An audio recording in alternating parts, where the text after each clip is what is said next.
In order to execute asynchronous e-bidding application, we first start the MongoDB server, which makes the database accessible to the backend.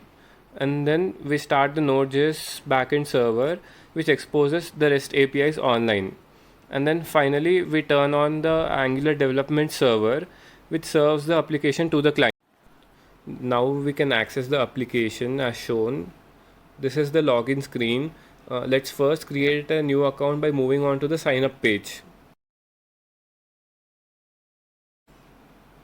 After filling in the required details, the user is redirected to the login page. Let's log in using the new account which we created.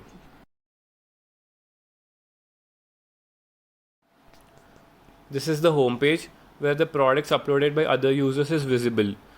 We can add our bidding values to these products. Now let's go to add products page and add a new product. After entering the required details, the product is posted and is now visible to other users for bidding. The user can see their uploaded products in My Product screen. Now let's log in using other credentials and apply a bidding value to the product hosted by this user.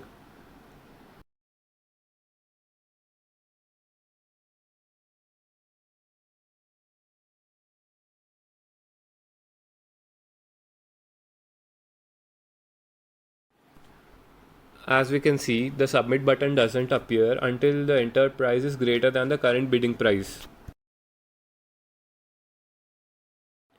Now let's go back to the previous account and check if the bidding price and bidding user details have been updated or not.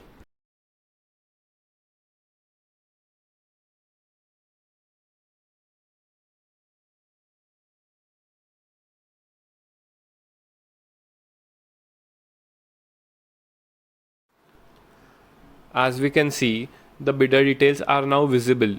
The seller can wait for other bidders to pitch in their amount or sell the product by contacting the current bidder.